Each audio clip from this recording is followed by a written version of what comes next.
members would like to start, we've come to the last session, the plenary session where we're all here, all ears, waiting to hear what you have to say. I just want to introduce the next panel, Aika, Polo, and Kharnita, and they organized the last Afems, which was kind of two Afems. It was two because we wanted to do it in 2020, and well, we know what happened in 2020. And then in 2021, we had a hybrid Afems at UCT, and that was under strict, it was still under regulation. So we could only have, was it 50%? Even less. Yeah. It was a strange Afems because because of the hybrid nature of it. But it was a lot of work because you had the hybrid section and then you had the in-person section. So that normally, for those of you who wanted Zoom links and we didn't give you Zoom links, it's because organizing a hybrid conference is like organizing two conferences. Yeah.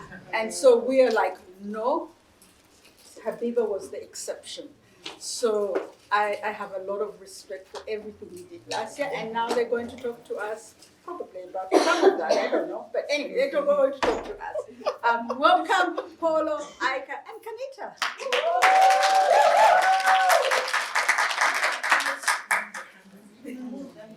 So, thank you, everybody. I'm going to start us off, and then Polo will speak, and then Aika.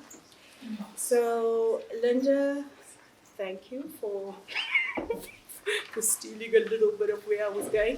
So, in 2019, we excitedly began to organize the African Feminisms Conference.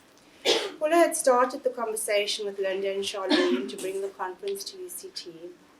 We talked about the aesthetics of the conference and the values and principles of the conference. Afems, as Charlene and Linda conceived it, was a meeting for African feminists that did not discriminate or delineate what it meant to be an African feminist.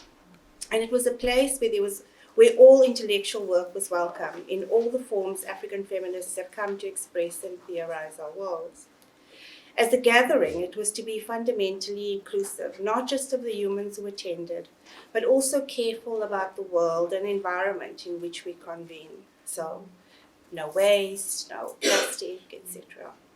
We did not count on the pandemic. No one did. And all our careful plans needed to change. So in 2020, we had a digital event, Healing as a Revolutionary Act, for the amazing Machilum Swai, because we needed to abide with the hope of healing and to hold the space that Afems had offered us in the preceding years. We continued to plan amidst the uncertainty of the pandemic for 2021 as we began to emerge from the pandemic. Inspired again by Machilo, who said in the Kanga report that the renewal of the soul follows a path that cannot be legislated for in Parliament or studied at a prestigious university. It is a way of finding a spark that will trigger a loving and compassionate way of being with who we are after being told that we are of no substance and value.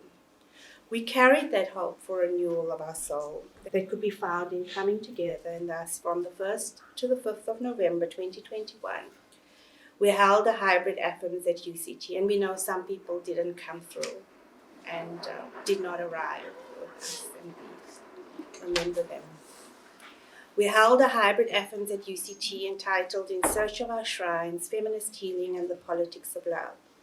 For many of us, it was the first time we gathered after the pandemic, and many participants encountered each other online for the first time, and many of them would not re-encounter each other again. The edited volume that we, Polo, Moji, myself, and Aika, Swai, and Mandisa Har, who worked with us as well for a period, are working on Conversational Bridges in African Feminisms, Minds, Bodies, Voices, and Shrines, it's our working title, is based on the recorded conversations at the conference, which was very different to this one. I mean, like, the joy of us all being in one space is just unparalleled. And many people never got to experience that. And I've been thinking about the particularity of that in some ways. in regard to the volume and why some things have worked, some things have not worked. So the edited volume is a curated collection of conversations and interviews with writers, artists, and activists, each prefaced by a critical introduction, and we ask people to go back and reference things that they'd said, and people don't like that really. so in essence, we transcribe the panels, interviews, conversations, and ask the speakers to re-engage what they had said, to add in citational universes and edit their speech to move it from speech to text, because we know when we speak, we do something very different. Except for one chapter, the collection was not papers. There were unscripted conversations around a theme, and those speakers may have had a particular set of points they wanted to make prior to the conversation. However, the nature of dialogue and its contingent, emergent character created a fluidity and wide-ranging set of deliberations which move beyond what any individual speaker may have been able to craft or offer. And I'm going to share some preliminary thoughts about what the volume offers and what we have come to learn about the transition from speech to text, and some of them very, very obvious points. But you're going to help us think it into more complexity, of course, because this is what the conversation is about. One of the critical arguments that the volume makes is that dialogue is an act of co-creating solidarity. This is something we do know, that it is in the speaking to each other that we create epistemic community, particularly in what Dina Ligaga noted of Afems on Thursday, that it is a safe conceptual space. We are able to say difficult things, not as therapeutic exercises. Rather, the safety of the space allows us to depersonalize what we are able to perceive in conversation with each other, through the willingness to be vulnerable, and in so doing, able to perceive the epistemic and ontological entailments of our conditions. Having a safe conceptual space allows theorization at multiple levels to come into being as a way of moving through an analysis, and in the processes of recognition that produces effective suturing to constitute us as a community. Doing the work of theorizing together through conversation and dialogue is to inhabit a fundamentally creative space. We create community through inspiring each other, sparking shifts and transitions in our ideas. Conversation and dialogue requires a particular kind of intellectual labor, though, that is emergent, contingent, on the multiplicity of affects, knowledges, and experiences that come together in a conversational space. As a space for ideas to shift and dance and play and take hold, be gentled and shaped, conversations are openings and hold the possibility for coming to know together, but not necessarily arriving at the same place. The conversation is a collaborative form of producing knowledge, even if we leave a conversational place having a better grasp on our ideas. And something I want to think about that you spoke about earlier, actually, is I want to think about the individual ownership of ideas a little bit, but not sure how to extend that yet, because it is in our crafting with each other that we come to know in particular ways, and that we come to think of ourselves as owning an idea when it really was integral to our coming to know that somebody else was there is really, part of that settler colonial epistemology that we've inherited. So safe conceptual spaces are not necessarily comfortable spaces. They can be places of deep discomfort. We can be induced to revise our most cherished understandings and feel the ground shift beneath us. And we should not forget that safety is relative, because, we are in relationships of power, and so for those of us to whom this feels safe, for others it might not be so because of kinds of hierarchical relationships we can't see, and we encounter that over and over in the conference. However, as a conceptual space for me, and others would have very different experiences, Afems has been a place that I've tested my ideas and found the conversations to have been integral to the maturing of my ideas, and through listening to others, have an extended grasp of the problems I'm concerned with.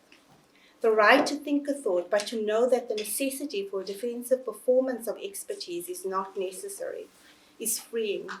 And I think that's what most of us feel when we're talking. It's like we don't have that defensive performativeness. And for all of us who have inherited and have to negotiate settler colonial archives and epistemologies, and many of those sort of epistemologies of inequality that we have to engage with, that gaslight and misdirect our attention, because that's how epistemologies of ignorance work, and force us always to be marked academics, presumed latecomers to this thinking work and not who we are, intellectuals who are doing the work of thinking and doing to save our lives and those of the people we love, because that's fundamentally, I think, what most of us are engaged in. And to find ways to love in, be joyful, and yes, to endure the world we have inherited. To be an intellectual in the safety of the conceptual space that Afems has offered is to be unafraid to question the epistemic certainties we arrived with, and in the questioning, leave with a deeper sense in one's fidelity to an intellectual life and its value. The effective density of the encounters, of course, multiple. Gentleness, fierceness, laughter, and all the ways in which the world comes to find purchase in us are present. The difference here and elsewhere is that what is contested are the ideas we grapple with, and not the right of our person to exist. Once more, here in 2023, we are re-experiencing the joys of more conventional forms of a conference. That is, we make the transition from the text when we're presenting, or the presentation, or the presentation or the artwork, to the fluidity of thinking together, and back to the text and the modalities of our imagination.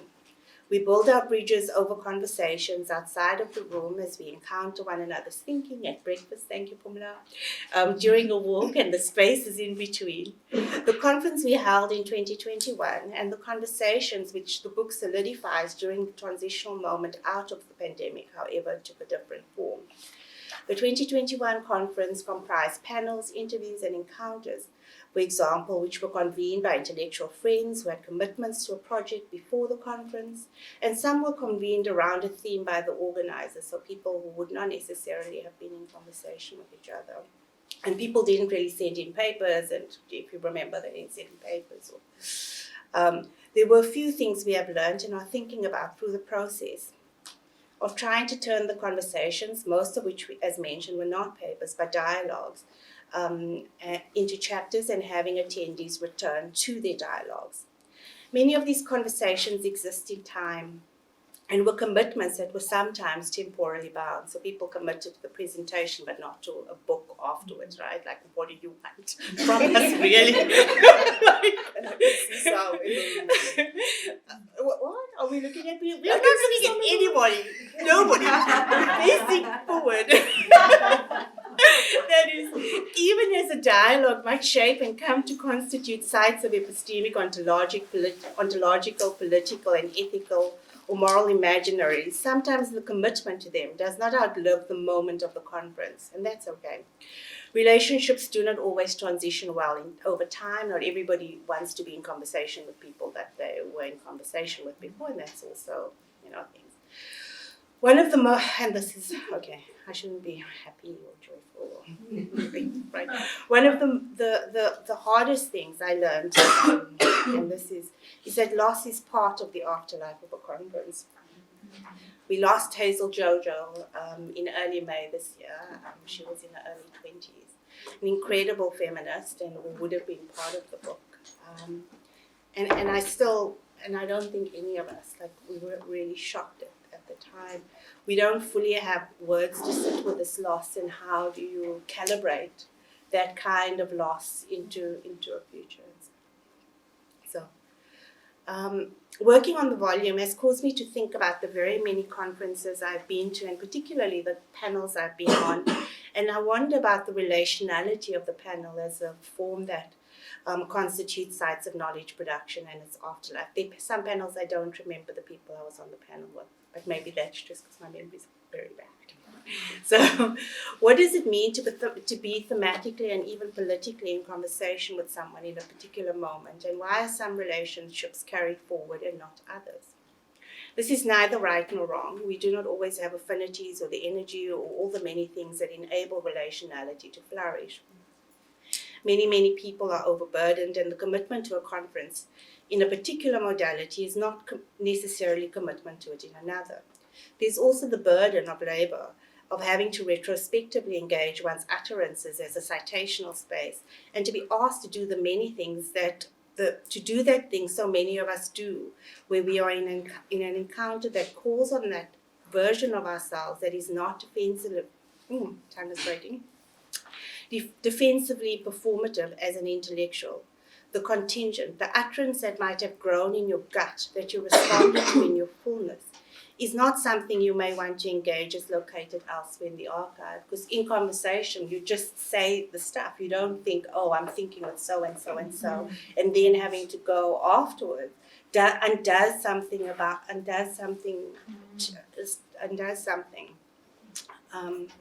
And that's kind of interesting. The commitment to a conference presentation is not necessarily, as I said, a commitment to the afterlife of that conversation. The immediacy of panels and conversations are their own site of knowledge production, and does not always translate into a commitment to a collective project, nor does it need to.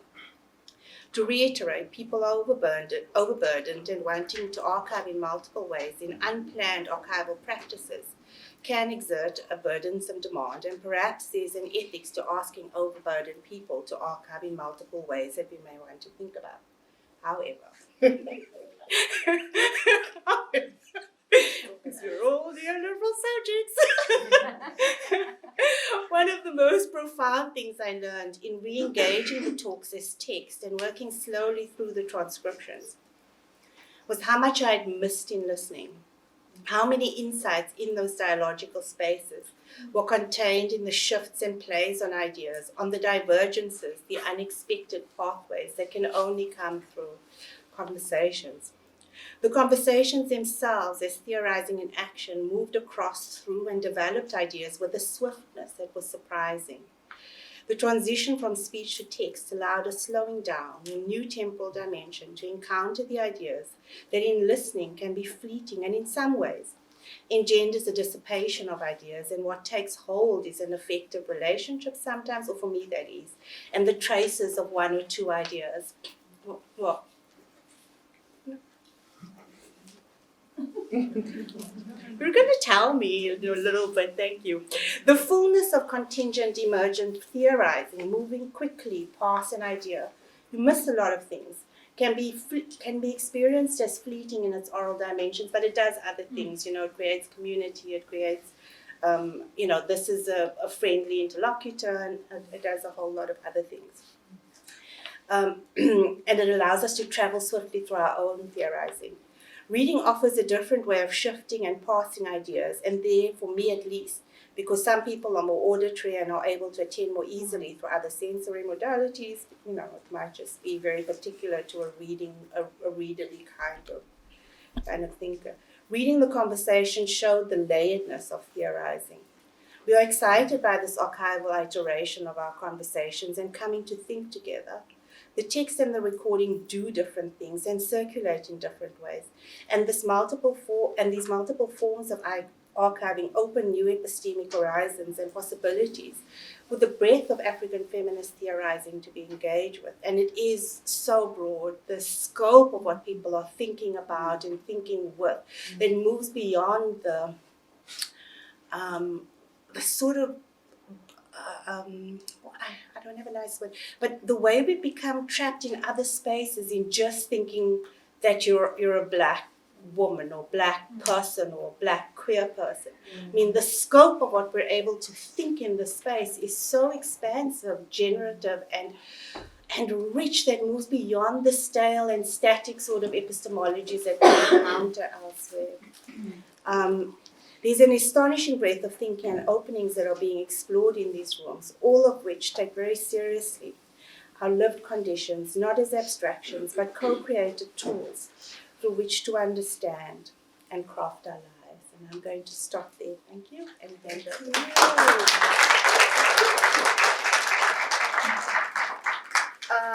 Hello, everyone. So the way that I interact is a lot messier than Kharnita. I've got notes. She's got an iPad. And the reason I have notes is because I've got a very bad memory, and I do want to bring citations in to help us think through what Kharnita has set up. So I want to bring other voices in as well. And if anybody was in the WCCR presentation earlier, I think it was so generative, and there's a way that you'll be able to see the conversation sort of continue from that space. And so I start with a poem. Feminist Pedagogy, some of you know this one. Elaine Salo taught me how to wash my panties.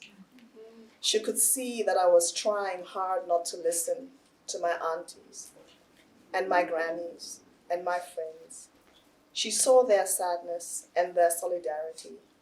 She told me hand wash only with woolite on a Sunday afternoon. Elaine Salo showed me how to do this, just like my mother had once tried. I made sure to try my hardest to never wear panties at all. And we loved each other anyway. So, tribute to Elaine. And that is from Danai Moputa's Feeling and Ugly. And so why did I come to this quote and to this poem? When Aika and I were doing one of our many workshop sessions thinking about this volume, we got into this conversation again that just, we started to think about, both have daughters, both thinking about menstruation, both thinking about girls becoming women, and what the rituals might be, you know, and what makes you, what do you do, right, to teach. And then, you know, and I was like, no, my mother, I remember it wasn't a ritual, but it was washing my underwear with cold water. You know, it had to be a thing. And then we started, and then I was like, then the poem came. And we realized how it was so much more. It's so much more than washing your panties and choosing not to wash them and loving each other anyway. There's something there about feminist pedagogy that is really deep in terms of those simple words. And Elaine Salo, who was part of the WCCR, is somebody who, when we think about it, continues that feminist pedagogy in a text that so many of us know, published in 2013, Lessons in Race and African Feminism, which she wrote in an absolute rage because somebody had said that African feminism didn't exist. She'd written an article and said that we owed our debt to Europeans for helping us find feminism. And she typed this thing, wrote it up, sent it to the Sunday Independent. And I do know some people who still teach Elaine Salo's ABCs of African feminism. One of the chapters in our book is actually written by a panel which was called the Elaine Salo Reading Group, because after she passed away, there were people who started reading her ABC. So she continues this feminist pedagogy, arguing those scholars who ignore these intellectual traditions from the continent are deserving of pity because they deny themselves the joy of discovering other humanistic traditions. The scary part is that we let them loose to teach our young people, right? So, and then she started this, and then she's A, B, C, D, right through. It was on the Sunday Independent online for a long time. And she says, in the interest of public education on the African feminist intellectual, here's an introductory ABC on African feminisms beyond South Africa, starting with A, Ama Atu Aidu, all the way through to Z for Zubedea Tambo Msambo, a Tanzanian feminist researcher who co-edited the book Chelwa Chelwa, A Dilemma of Teenage Girls, and writes in both Kiswahili and English. And actually the reading group's quite interesting because they started off by just trying to read everything that she had set up. But what is also interesting when we started to think about it, because now the contributors wanted to cite the full article in the book. And we were trying to find if we could get commissions and things. And the Sunday Independent no longer have it, obviously. This digital archive is no longer there in the archive. Not only that, also the piece that she was responding to is also gone, right? So even in these digital platforms, where we sometimes think things will live forever, they don't, right? So what's our responsibility then? Right, faced with this ephemeral African feminist archive, right, that the publishing industry does not help, because they just want the latest trend, right?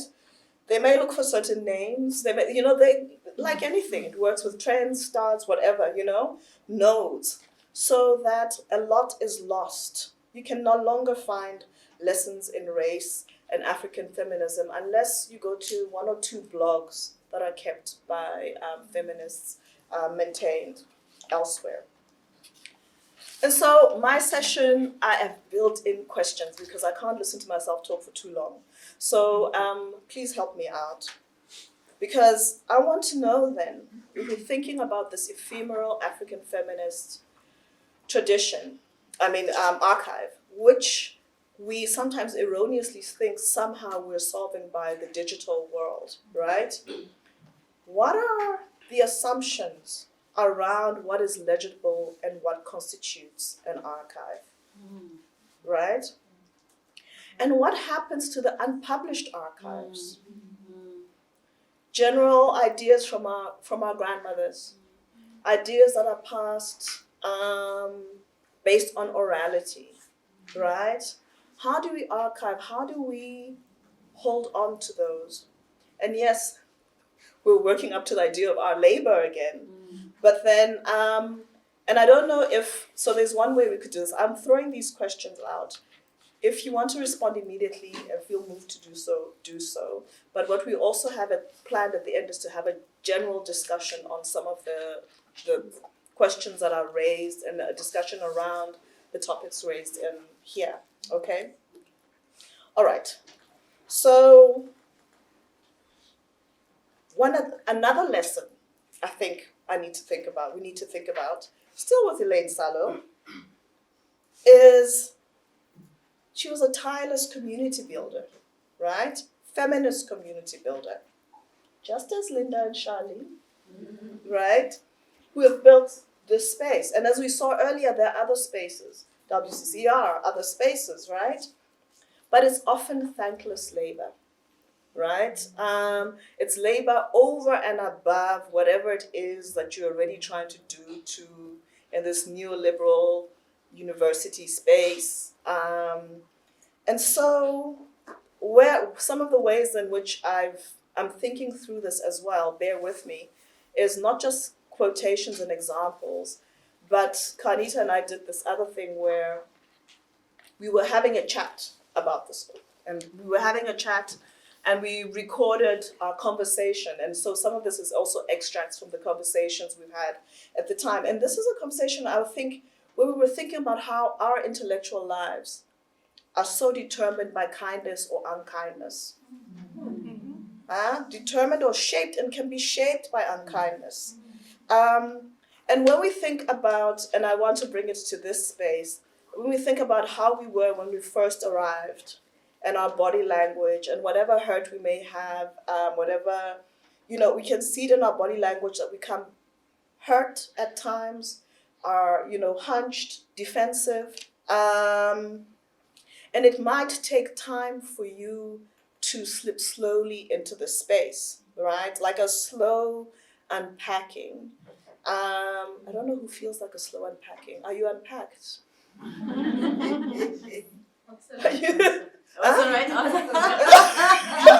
Has anybody been slowly? I like to slowly unpack. Are you slowly unpacked? Yeah.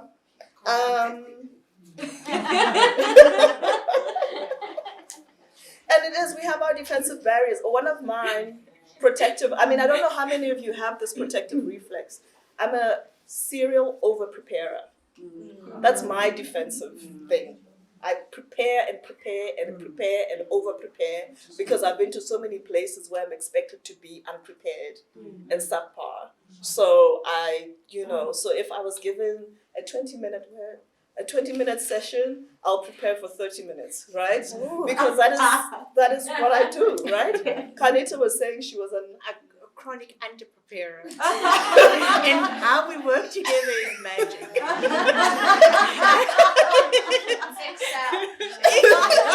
and I don't excel in Excel. And I'm offended when people can't speak Excel, you know? So these things. But we love each other anyway. Right? So that is part of it, right? And you build this up over time. You don't even take it as something, you take it as just the way you are, but it actually comes from something, right? We've learned to protect ourselves. So to move into something else does take time. It might not happen in the course of an Afems conference. 3 days might not be enough. It might take multiple community meetings with other people, right? Multiple years, etc. It takes time.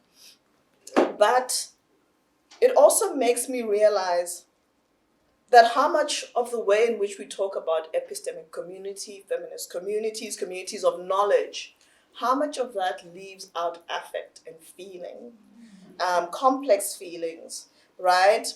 So, and we get back to that humanistic thing. I'm a whole person. I've got a mind, I've got a body, and I have got feelings, ways, and I can engage intellectually, but I don't want to amputate myself and amputate my experience to do so. And so many of those places in which we engage do exactly that, right? Ask you to do that.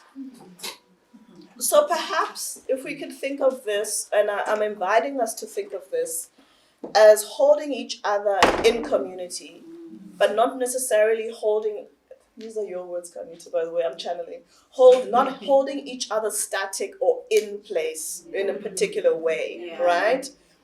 It's a sort of dynamic of interaction, and I think is modeled then by conversation and the ways we have, and the ways in which we engage. So this is my third question. I've got many, many questions. I've got no answers, but lots of questions. How do we surface the undervalued work of building feminist community? Because often it also comes at the cost of those other things, their publication, their book, their whatever, right? Might come at a personal cost, might come, Linda's nodding yes, it comes at, whatever it is, time. And one of the things that you have done, Linda and Charlene, is that you have tirelessly recorded and archived the work that is produced here, right? The thinking that is here, that also takes something, right? That must also be known. So can we please clap for them? Can we please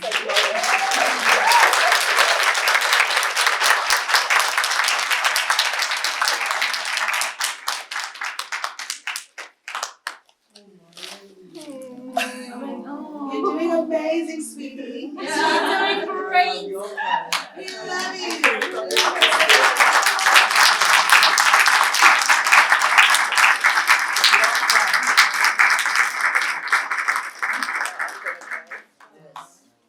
Look what you're doing to make us cry.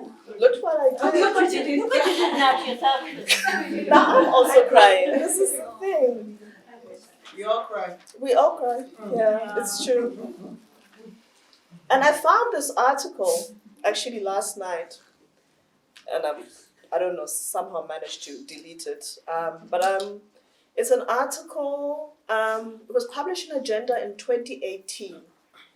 I think it's Charlene, Yvette, Humla, Nilika. And Betty. and Betty. And you were talking about sites of theory and practice and creative, what's the word you used yesterday? Creative theorization, right? So I suppose...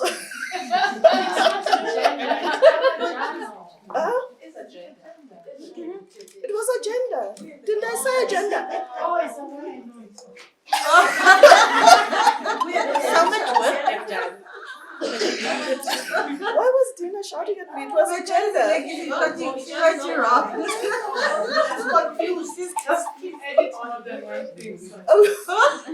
So, anyway, what I'm trying to say is this idea of trying to capture what happens in our discussions and in conversation. we're not trying to invent something new, maybe, with this book. I think you've been working, we see it in various places, right? And we see it in that article. And I had quoted the abstract, but I think something about that abstract said something about abstract and personal conversation. And for that particular article, and what I found interesting then was to hone in on conversation then, abstract and personal conversation.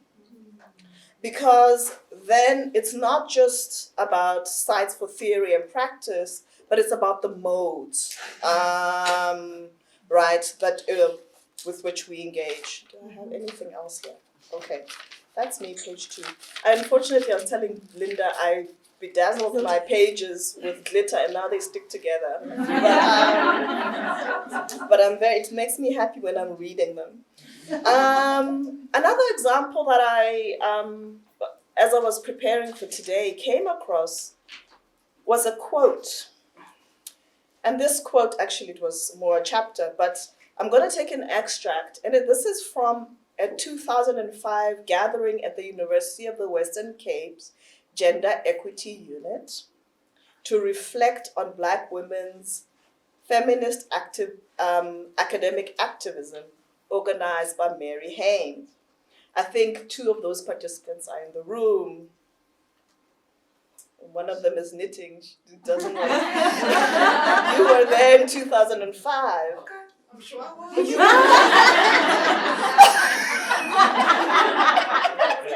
Too many. You've been to many places. You've been to many places. People forget.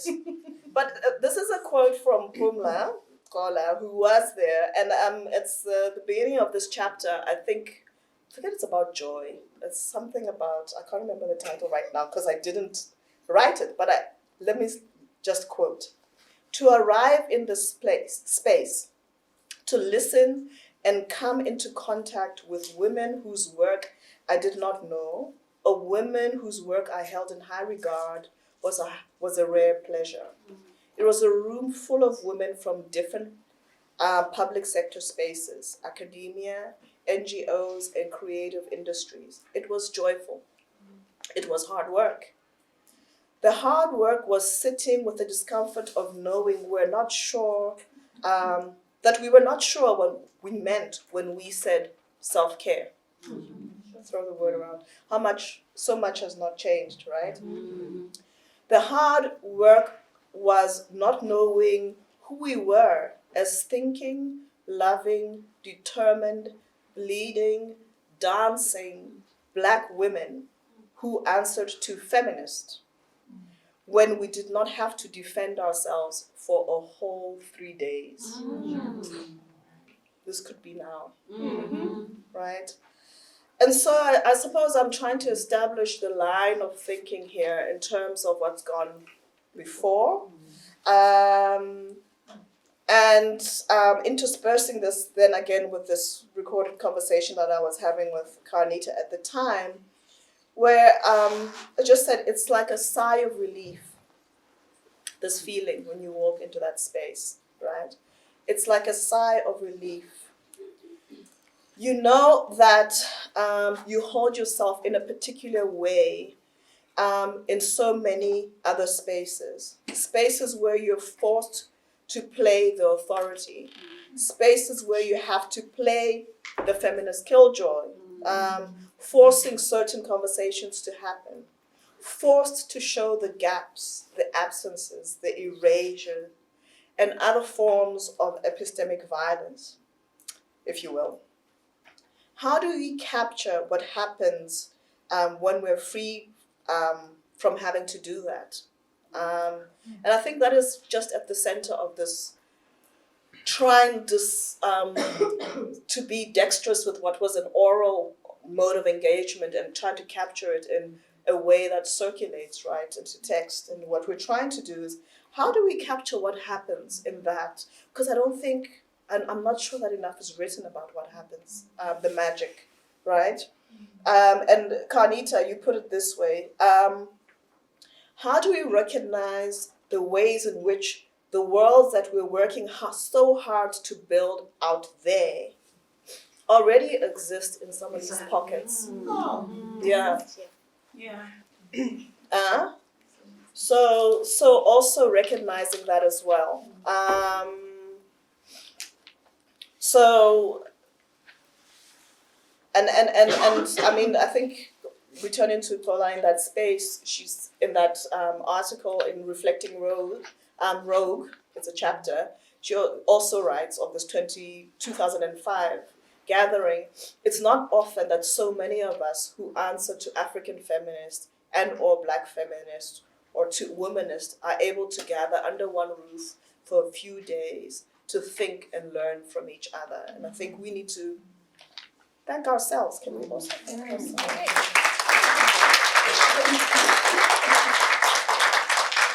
Please tell me if I'm running too late or whatever's happening. Okay, all right.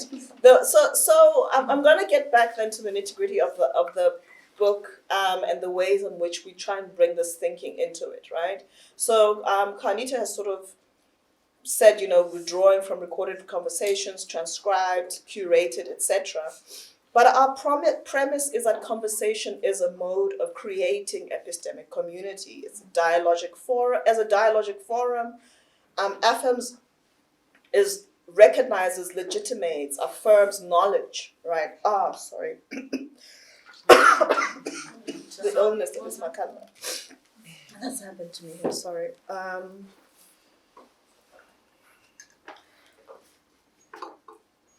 It's basically what happens when you're not in a room having to fight that intersectionality actually exists, and having to start from that basis. So it is important to also acknowledge that we're building onto work that has already started. And I think I've moved beyond that. So what we need to do then, what we're doing then is thinking about the personal and vulnerable, right? Alongside registers that are normally, and I won't say normally, but that are more readily associated with doing intellectual work, right? Drawing on lived experience, but without necessarily the abstraction. So that we can, and as Kharnita was explaining, it sort of then shows the overlaps, right, between us. The scope is widened in terms of our multiple engagements and the ways in which I was amazed when I was, once again, like Kharnita, listening to these again, just how widely people draw. They draw from multiple sources. They'll draw from their grandmother, they'll draw from this scholar, they will draw from an experience, a conversation that they had somewhere, and sometimes contradictory, and that's okay too, right? But that's a challenge. All of that is messy. As Kharnita said, it's hard to find for people to remember how they're citing, why they're citing. I always deeply admire people who can just speak in citation. I'm unable to do that as a person. It's a particular mode of engagement. But how do we make the argument around orality as a mode of knowledge production, right? When we are so dominated by text-based episteme, right? So it feels like a juggling act, a necessary one, right? Because we're trying to then try and get this into text. But we need to think, I think, through together, perhaps, creatively about how do we make orality present. One of the things that Kharnita suggested, can you please tell us, it was your little thing? My little thing? The thing that you called a snap scan, but it wasn't a snap scan. The QR. Okay, because I know things about things. I see. What we should do is we should have like that, a snap scan with every chapter. And my colleagues looked at me with puzzlement. They said, "What do you mean?" And I said, when it has that thing at the museum and you can, put your phone on it and it goes to the link. Oh. Exactly. We were not going to commodify the chapters. We were not going to commodify But that was exactly what we're thinking. So some of the ways we're thinking is, as you read the text, can we not maybe have a QR code that leads to the to the conversations that are on the Afems site, so that we build in that orality, right? And so these are some of the ways in which we're trying to think about. And so I think I'm going to give here an example. Huh? What's this? Find the QR codes are temporary. They're temporary. Are they temporary? We're so distraught. Can you imagine? Because you're the technology. No, we know we can't rely on me because I would have sold us all down. Are they I'll temporary? get back to you next week. Okay, so let's keep going. So let's think. So I'm going to give a sample, I think, of a way, something that I just came across. I think it was last week, and I was preparing to come to Afems, and I came across Sarah Ahmed's tribute to Ama Ata Aidu. I don't know how many of you read it. A joyous killjoy debt to Ama Ata Aidu on her blog. And there was something that I've always wondered. I've always wondered how many feminist scholars across the world who ignore the intellectual traditions of the continent, lap up the feminist killjoy. So I was so glad to see Ahmed acknowledge her debt to Aidu, which she also says she did in the epigraph to the book, the handbook to feminist killjoys. Like acknowledging African feminist ancestor, right? That can be so easily erased when you're being celebrated. But what also struck me about that blog entry was her account of the moment of encounter with Sister Killjoy. Dina, you're nodding, so you obviously read the same blog. Do you remember the blog? She says, and I'm quoting from the blog, she says, "I remember when I first heard of this book, I was giving a lecture on the promise of happiness at the University of Kent in 2006. The feminist killjoy appeared in the middle of that lecture.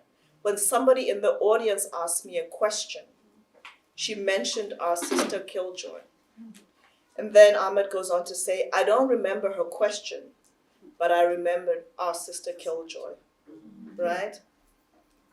So the orality of the question, the context of the feminist lecture, pedagogy, the contingency of having a certain person in that lecture at that time, decide to ask a question and bring Aidu into conversation with Ahmed's own feminist intellectual project, right?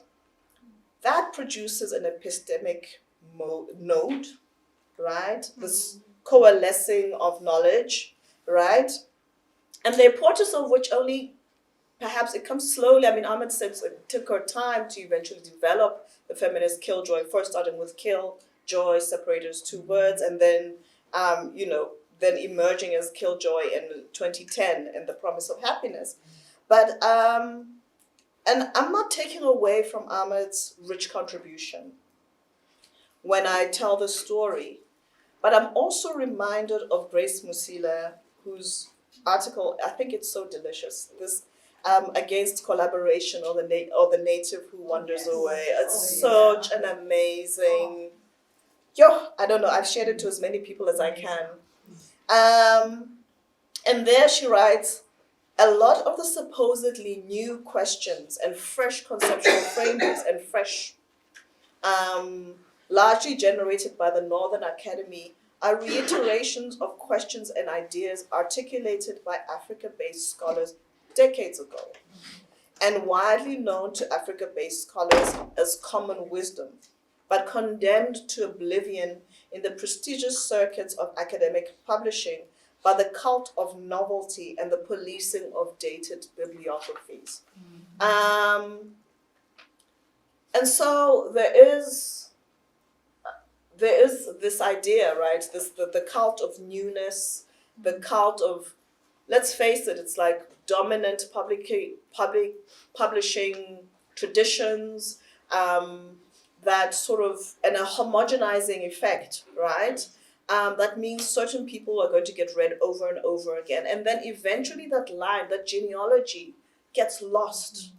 It gets lost and it gets forgotten. So what are we doing about it? Because we kept the killjoy, but what happened to the black-eyed squints? And for the black-eyed squint, I'm thinking of Keguru. I'm reading all these people who have litanies of complaints and things like this, but Keguru Machiara writes in On Being Area Studied, a litany of complaints, saying now, and this is marking a difference from before, they say now I'm more interested in thinking with people for whom blackness is not an afterthought. It means that much of my thinking will remain illegible and uninteresting to mainstream queer studies. I insist on populating it with names like Neo Musangai, Stella Nyanzi, Zetu Matabeni, and she goes on and lists. Go on and list. So I'm asking us, what are we doing? How are we acknowledging our ancestors?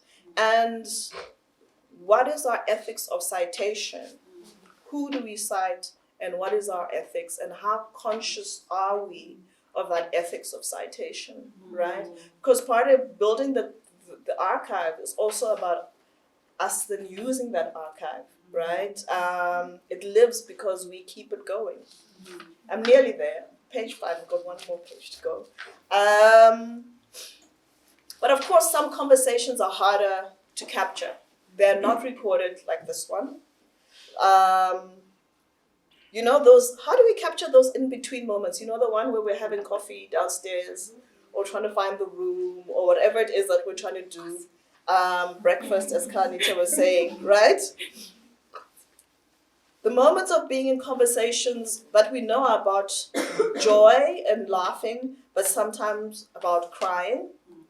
And here I'm going to share a personal story. I think it was Afems 2019 at Wits University. And I remember flying to Wits straight after attending the memorial service for Uinene. And those of you who don't know, it's a UC2 student who had been brutally raped and murdered. And I come into the parking lot of Wits feeling heavy, you know, I was feeling quite bruised. And I run into Ntabise Motsene in the parking lot. And the first thing she says to me, she says, you know, I just feel like crying. And we were like, we knew what we were talking about. We didn't have to, we'd come from different institutional spaces, but we didn't need to decode or explain. And it's something that can be taken for granted this days, maybe, not always for everything, but certainly not in others, right? So for me then, the word space can also be problematized because space, when it comes to, there was more than just space when it comes to that conversational encounter, right? Once again, the affective dimension. And I'm going to go back to Pumla's Reflecting Rogue, which she cites Maisha Jenkins' idea of a feeling of recognition. And I think so many of us operate against a politics of recognition. You talk about it a lot, Kharnita, right? How we're constantly forced to operate in response to defending ourselves, etc., whatever it is, based on a politics of recognition. People, you walk into the room, what are you, this black woman? What are you doing in this space, etc., etc.? What are you read as standing for? What does you raising your voice mean? Because now you're this angry, you know, like all that. And there's something else then here. That obviously there's the politics involved, but there's a feeling of recognition.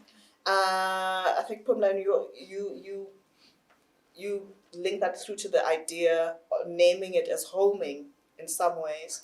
And there's so many words: gathering, community, solidarities, because it's not just about finding each other, it's about finding ourselves in and through others, each other. And that is something of that mode, that mode of creating African feminist epistemology, epistemic community. I tell you, I didn't know the word epistemic for a very long time. I learned it recently. So that is about the human. It's about the human, and it's very much about how then we're framing this bringing together of these conversations and the way the thread that pulls them through in terms of our editorial stance. And I'm going to end again with the words of the wonderful Grace Musila, who I wish was here right now, when she asks, what possible research directions, questions, interpretations, and perspectives on human experience are we losing along the way as Africa-based researchers' work continues to be deemed dated or poor, because it fails to engage with the latest theories on subjects or frame itself in the legitimized registers as prescribed by the Northern Academy. What would emerge out of these projects if, rather than being encouraged to adopt the registers and theories legitimized by the Northern academic machinery, we were encouraged to pursue the questions, and they were encouraged to pursue the questions that they deem relevant on their own terms, in their own registers. And I think then I am going to end with these last two questions. I've asked so many questions, I hope there's going to be a discussion about them, is how do we then legitimate or acknowledge writing as activism? We know because there's something in that then that calls for writing as activism. And can we really say, this is a big question that Kharnita asked me, is the African feminist archive proof of existence? Because it seems to be, people are like, you don't exist unless you have some archive, So what is, are we having to prove that we exist? And that's me.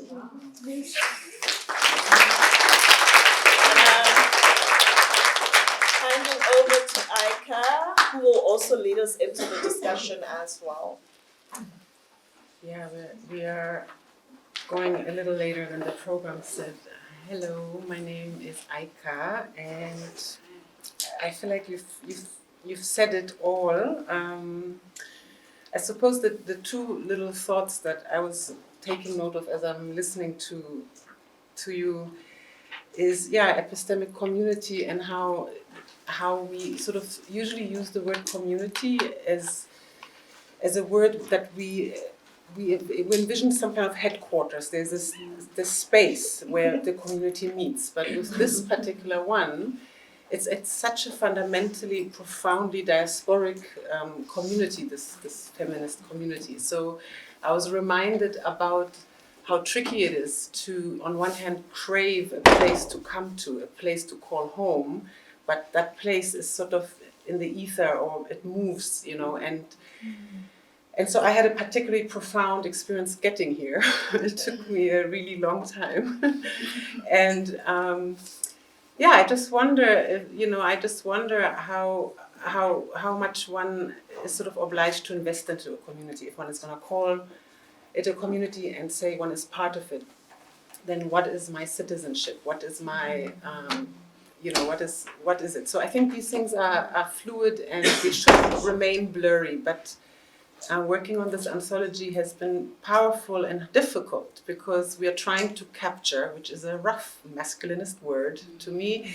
We're trying to preserve, which is a kind of Eurocentric term to me. We're trying to conserve, but we don't know if conservative is good or bad. So it's a semantic crisis. And English being my third language, I feel like, I feel so amazed that no matter how many conferences I come to, there's always a conversation around the definition of the term feminism. So that happened again at this conference. And so we'll never finish this idea of an infinite conversation and then trying to create one book that captures sort of a slice of what happened is actually existentially really difficult for me. But the only other thing I wanted to share about what I find incredibly rewarding about the project we're in is that, so on one hand, I have the anxiety because everything that I heard today alone in theory would need to be added yet again as a footnote or yet another edit. So that's what I mean, it's so infinite. But, yeah, but then I think those of us who are instructors or who are teachers or when we then try to sort of edit or transcribe what was orally spoken into a chapter that can live and be taken elsewhere. One of the things that I found myself thinking about a lot, and that's the bias of the instructor, is that I found myself wanting to edit these conversations with our students in mind, meaning a young person, 20 or younger even, and figuring out how do we include the next gen, and how do we grow? And we use words like epistemic community, but if we assume that episteme has something to do with knowing, then as an instructor, I'm fundamentally attracted to ignorance and not knowing. So how do I now take all this knowing to where I work, which is the space of not knowing?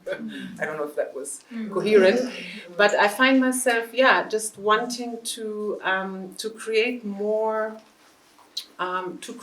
texts that are inclusive of the illiterate. And like, how do we do that? Like, how do I explain these things to my aunties? How do I translate what happened this weekend? Like, how do I explain it in languages that don't have the word feminism in it? How do I translate all of it? So we've just come such a long way, but I still feel like we just got started in this very weird way.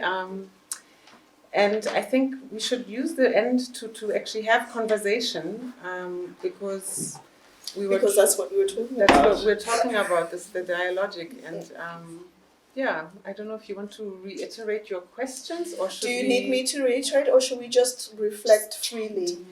I mean, part of the reason we're here is also very, very sneaky, which is why we wanted the audio immediately, because whatever you say, you're helping us think through it. I mean, one of the things we thought about was ethically, how do you write the introduction or frame a book or a volume around Afems and what happens in the space and the conversations if you don't present or are not in conversation with the people who come to the space about how you're going to frame it, right? So there's an ethics of us being here in this session, which is also to get that. And it could be, I mean, you could have listened to that and been like, what is, so tell us. I think there are ways in which you can say what is generative, what is productive, what is not, what is, some of the questions that we ask, and clearly we don't have answers, and I don't think any of us will ever have all the answers, but we're really listening, and I don't know how much time we have to do that. 20 minutes. 20 minutes. Here's a question. There is Jessica. Hello, everybody. Hello. Yeah, sorry to introduce myself with the back. I want to share what I'm currently struggling with for my PhD. And first, I've been told that it's not realistic for a PhD. Do the PhD, finish it, and then go do what you need to do. Sure. That's basically the Put it in the back burner and then go do. Just finish, get the qualification, and then pursue your passion. Yeah. But from the beginning, from its concept when it first grew in my head that this is a topic I want to pursue. I was very adamant that I wanted to be accessible. So I'm trying to write in very simple language that is not going to break my head. An example of breaking my head is they actually speak like, and I don't mean to offend her, but her writing is so difficult for me. So I wanted my writing to be accessible to a matric student even. The second thing is there is a visual and an oral aspect to it, and a reading of objects, the biography of objects.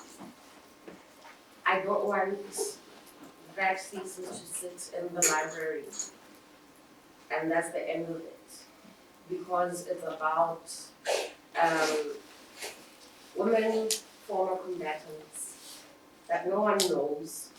It's about really listening to their voices, hearing, talking with them, seeing their objects, seeing their faces, knowing their names. So I'm struggling with the idea that a thesis is something that is written, it's 80,000 words there. When you said a QR code, I got excited. Not SnapScan. You are. So right now, my brightest idea is, okay, that thesis will come with some kind of DVD or plastic or something attached that will allow the reader to see, to hear, but it's not practical. Again, it's if I want other people everywhere in the world, how many discs must I buy? How much time must I spend getting that material onto the disc? Except, you see, and I want my work to have value to these women as combatants. I want them to be excited to have a book and read it with their grandchildren. I want a regular Joe on the street to have access to my thinking and that work. I don't want them to have to come to Rhodes and need a student card to get in the library and then need whatever code to get into the internet. I want my work out. Do you want to I think we should take take a couple around? Okay, how many? 2 more questions? Okay. Or even people can all respond to each other and be in conversation with each other. Hello. Hello, I want to talk about the Black Feminist Triple Working Day. Triple working day. Triple Working Day. Yes, please. Huh? So, to be where we are, we had to be superwomen. We had to be the superwomen of superwomen, by definition. Because our generation would not have gotten there if we weren't. But one thing I grapple a lot about is how are we setting the bar for the next generation? Because if you have to be a genius level superwoman with absolutely no compassion for yourself to get here, then what have we really changed? So our texts must be so brilliant that even academics overseas are impressed. But the aunties in the village and the subjects must also be comprehensible. Who pays for that? You do. Yep. You must be so ethical that you're almost at the finish, but you're taking everybody's comment. And one thing I've learned in 30 years is when you ask people for comment, they do.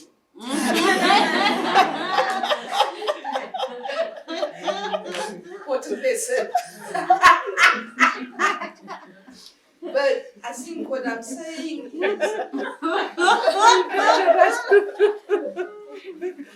yes, everybody knew that. Yes.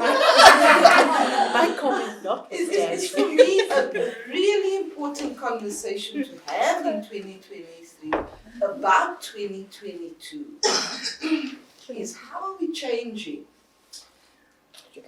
Because, you know, I was a climate change activist, so we're a little weird. We're a little, you know, fringy. Because since 2014, 2015, we've been having very serious discussions about how we're going to prevent the extinction of the human race. So you know, we've been there.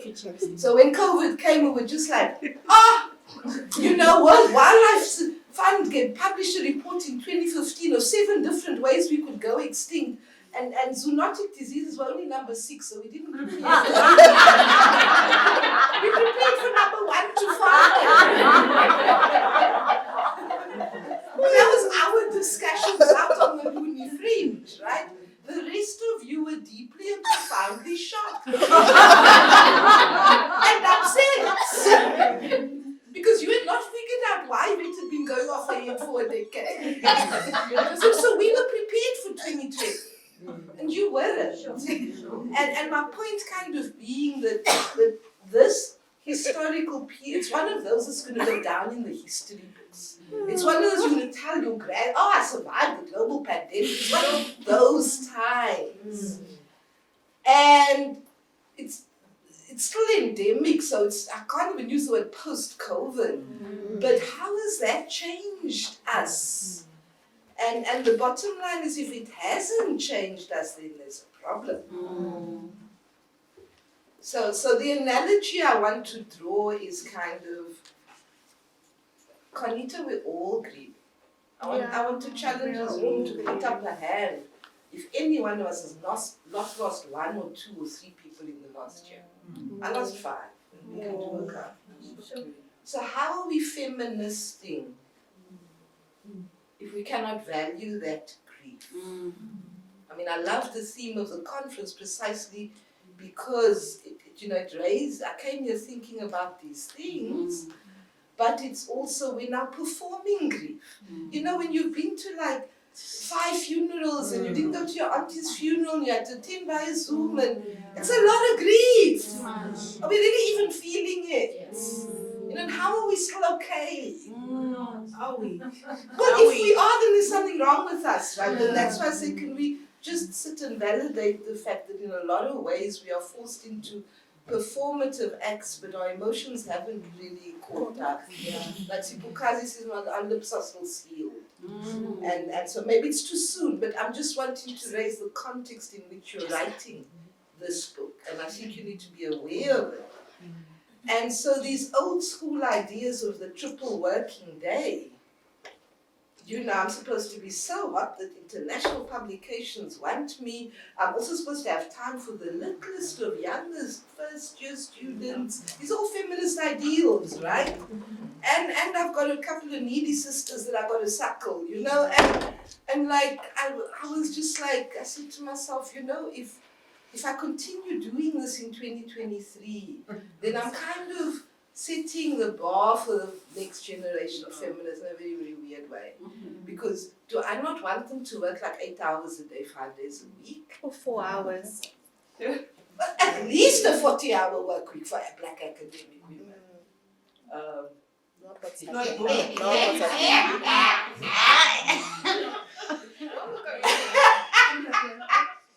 And like going on holiday without our laptop. And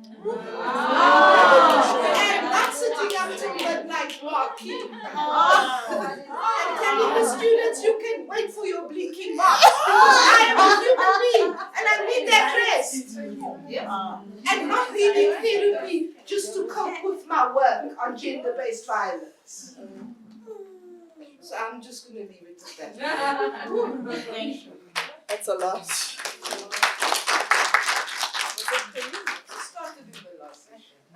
Oh, Corinne's just left, so we'll come back. Oh, thank you, Yvette. Okay. I'm not going to respond.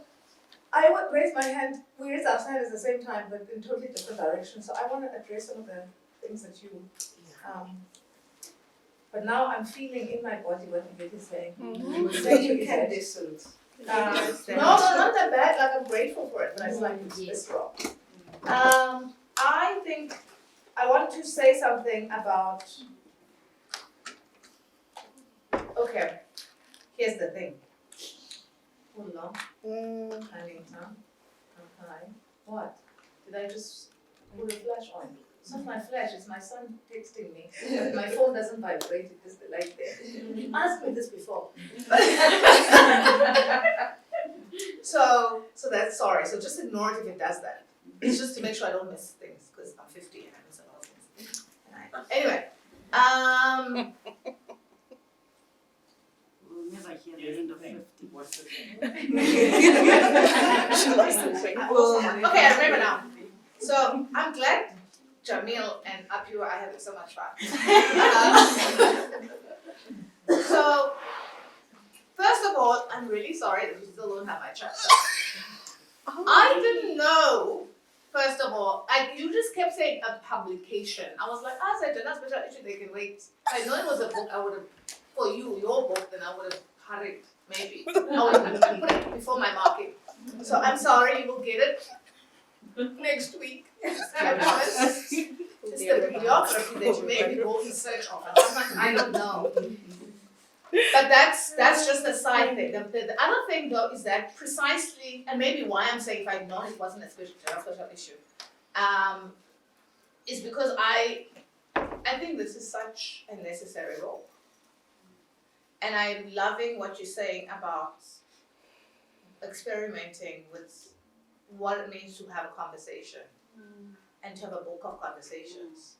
I know certainly that one of the most important books for me was a book edited by Adiola James, which was called African Women Writers Speak, where she interviewed a whole range of people, from Napa to Buchi Emecheta to Ellen Kuzwayo, and sometimes it was literally the first time I've heard, and they were all African women writers, and the stories they told, and sometimes what they said about coming in, and they've all been the African Writers series, and the stories they told, and I don't study all of them, I haven't told all of them, but I think there were so many lessons in there about, because they talked about a whole lot of things, like I think it's a very important African feminist text in terms of the historical text, in terms of because they talked about like when they sent a manuscript off and then the next thing it came out and it was someone else's book. And some of those books exist. Wow. Right? And you know, things like this, like I sent the book and then why people are like just stories that tell me like that's why that person is out of print, right? Or that's why that person is studied in that way. And this history and this history, this knowledge, these stories don't exist anywhere else. Right? And all of the people in that book are prolific writers. But they didn't write about this anywhere else. Not even I mean you can't write about everything, right? But there's so many. So I just wanted to say that to affirm that this is a book that we need, and it does work, and it is. And then the second thing I want to say is I think you need to free yourselves of this anxiety about who is able to read your work. First of all, this thing about accessibility is a trap, okay? It's a trap. Because here's the thing.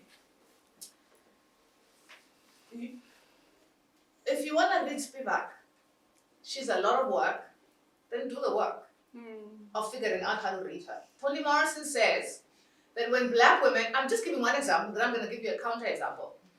Toni Morrison says people figure out how to read Derrida, and I love Derrida, and how to read whoever and difficult things. But when it comes to black women and women of color more broadly, her formulation, people want to complain. They expect you to explain the things. And I think sometimes when you write things in ways that are quote unquote accessible, people think you're saying simple things. So there's a huge disadvantage that comes with that as well.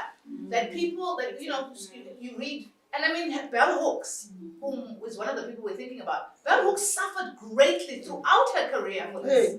That for the everybody wants to talk about Bell Hooks as though like, oh, Bell Hooks was the most happiest. No, a big battle that Bell Hooks dealt with her entire academic career was precisely because it was like, this stuff that you're doing is easy, it's simple. It wasn't, it's the opposite. We know how deeply theoretical it was. But because of this, so there's no wonderful place you're going to get to where you're going to be accessible, right? And then accessible is a good thing. Accessible is a double-edged sword. And then finally, I don't know what accessible is. I mean, I remember once writing an op-ed, and the person who just didn't know what the hell this op-ed was about, kept telling me how difficult this thing was my sister, right? Who is just as degreed and just as, so I was like, I don't understand what this psychologist crazy person is telling me. What does she mean she doesn't understand? It's an op-ed, everybody understands an op-ed. I mean, like, really, everybody. And I mean, you know, then you bump into like, first years, you're like, we love this op-ed.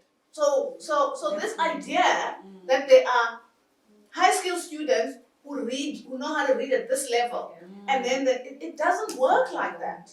And then I just think that part of the reason sometimes people don't write and release for public circulation their work is because we are the only people, well, I don't have this problem, but black women, black people have this crazy idea that we have to be readable to everybody. Well, the thing is, actually, you don't know who you're going to be readable to. It's impossible, and you can sit there, and the only thing being obsessed with being readable does is it makes you not release the work. Because then you get, because the idea of readability is a construct in your own head, right?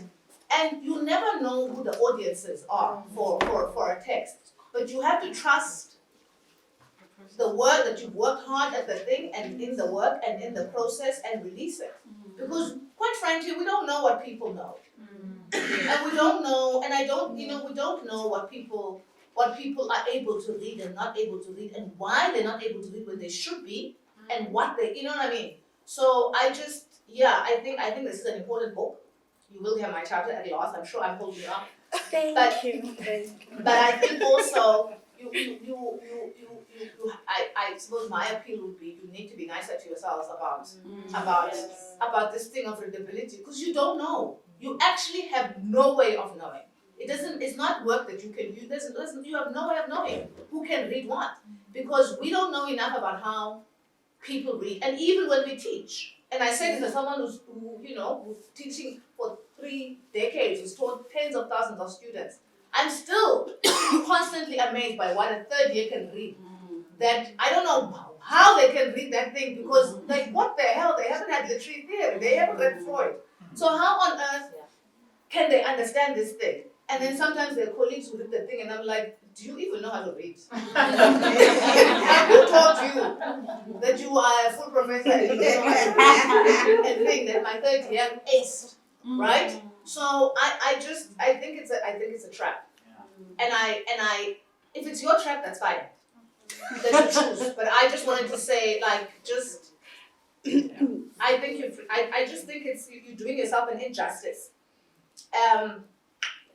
In terms of that. And then I want to say to Kharnita's question, yes, it is, an archive is proof of existence. But it's not an I forgot application. that I even asked that question. But it's not, yes, it's proof of existence in the best possible ways. It's not an application for approval. No. It's proof of existence, but maybe it's proof of existence for other African feminists who need to find it. Right? So yes, it's proof of existence, but for whom? And the thing is, the people, it's proof of existence to other feminists, right? As part of that epistemic community. Whatever that means, whether they call themselves African feminists, whether they whether they what we, you know what I mean? Whoever they are, but people we would read as African feminists, So yes, but that's exactly why you want to continue to do it. So not proof of existence as in applying for To me, like, you see me, yes, we exist. To you people who don't think we exist. But so yes, I think in the base also. But I don't even remember the question. I think she's accusing you falsely. Charlene. Sorry, can we just say we have to say goodbye to Aika, who has to leave. Planned. But we'll continue the session. Thanks, Aika. You want to say something? Say something. Close up your thoughts. No, thank you for that little brief stimulant. I realized that, again, English is not my strength, which is weird, because I'm supposed to be in the English department, but it's no. I actually come at readability from such a different angle. But it's helpful to think of it in two definitions. What I'm noticing is when we talk about the archive, however we visualize it, I still feel like you need a librarian inside because you need a guide who can show you where things are in the archive.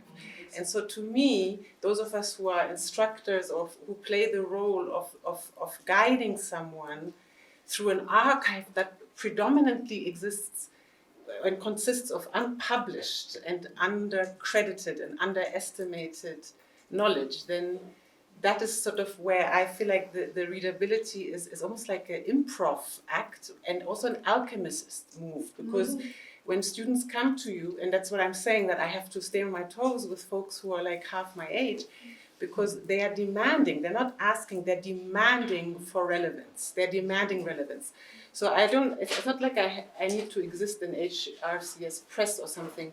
That's not where I need to exist, but I do want to be able to give students something that is relevant, where there is a clear line between this is the theory and this is how I apply it. And so I'm just thinking that, that I need the youth to feel energized by the work. And so this is very energizing for me, but very difficult to get to. So that's why we fall in love with this idea of a portable version of this conference. And with that, I have to drive 3 days to get to where I need to be on Monday morning. So I have to start driving now. But it's been a complete privilege to be here in Makanda for the first time. And so thank you for... Thank you. Yeah.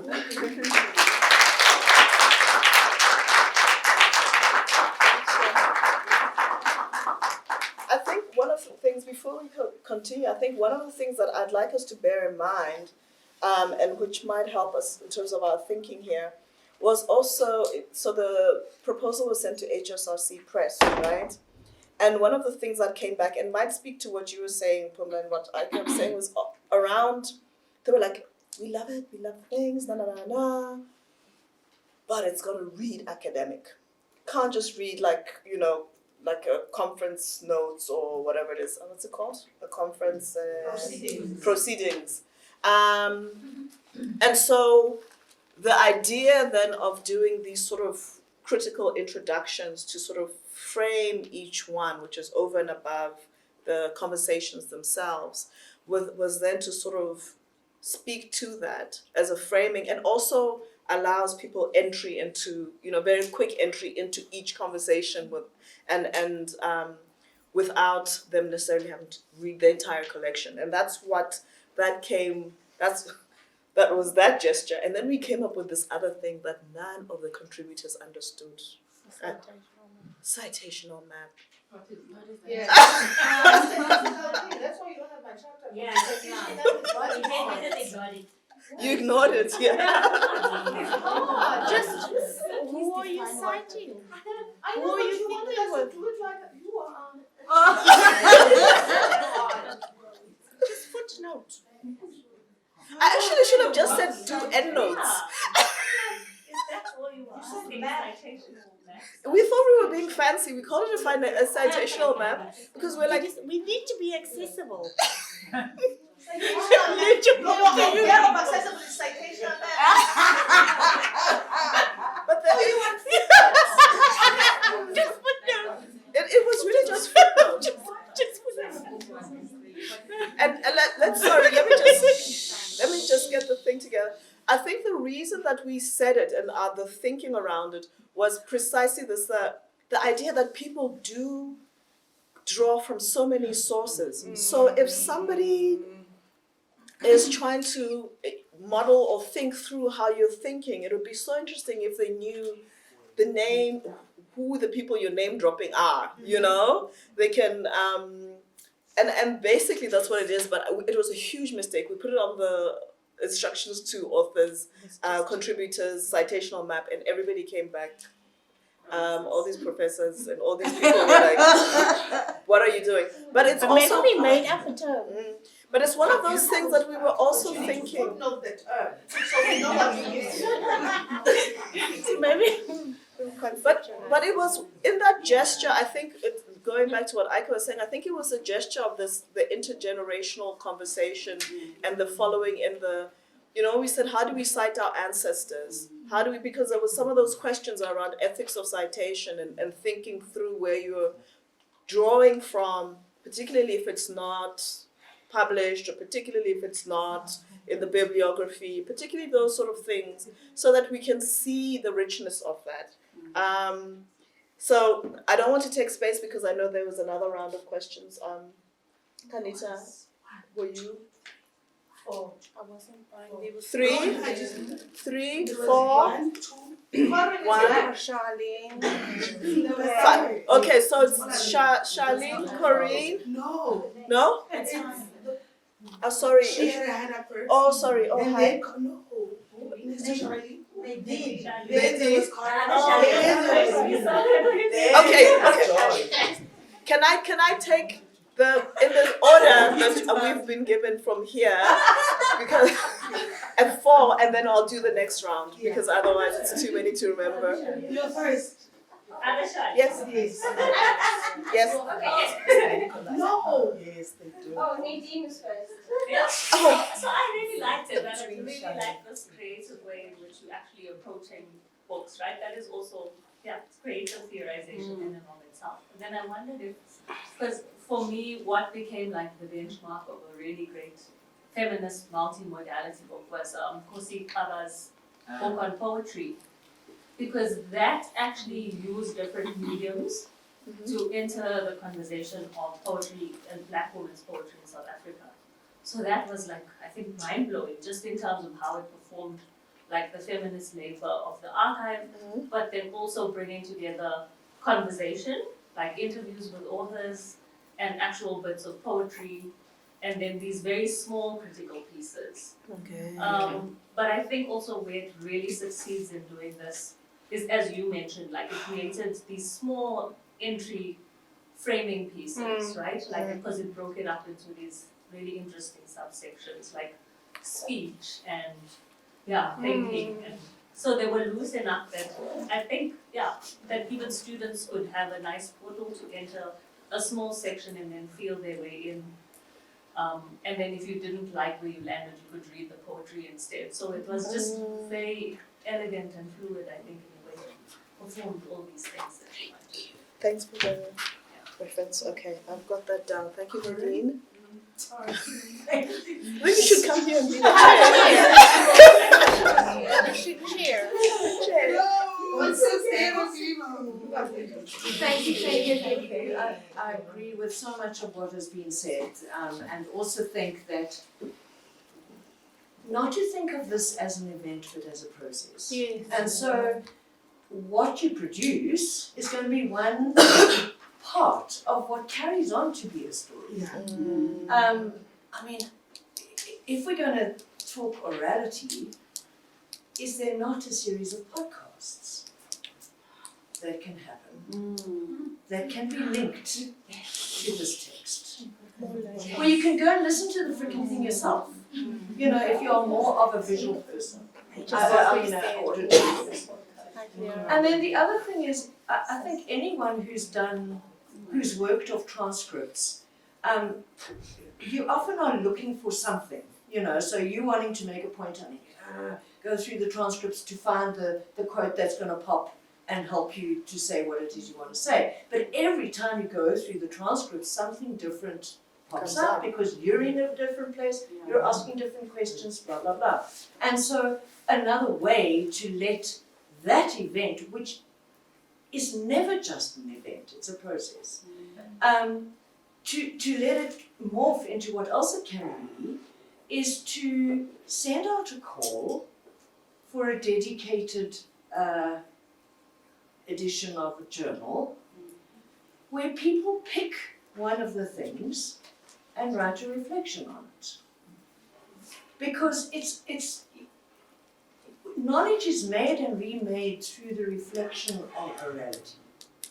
You talk, and then you go home, and then you dream, and then someone else mentions, and someone remembers, and there are all these snippets of things that somehow at some stage come forward in a poem or in a paper or in a something, is how we make knowledge that isn't just intellectual Cartesian separation, but it is our whole bodies, and it's a collective thing and not just an individual thing.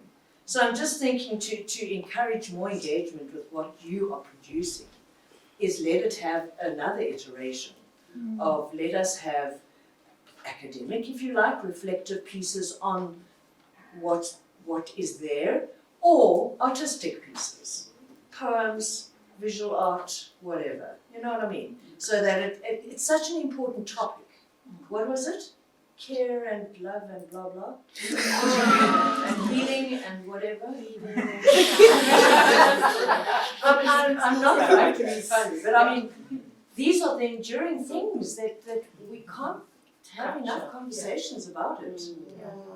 And so Yeah. I don't know if any of this is No. I like the idea of thinking through it not as an endpoint but as a process, and I suppose that also relieves the pressure of thinking you can have to capture everything and every element and every, because it's clear that we're not. I mean, we've also, to be fair, even going from the transcript to getting people to write. I mean, you're already starting to lose chapters. I mean, as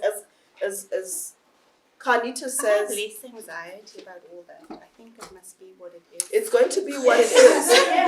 I really I don't have anxiety around legibility. Sorry.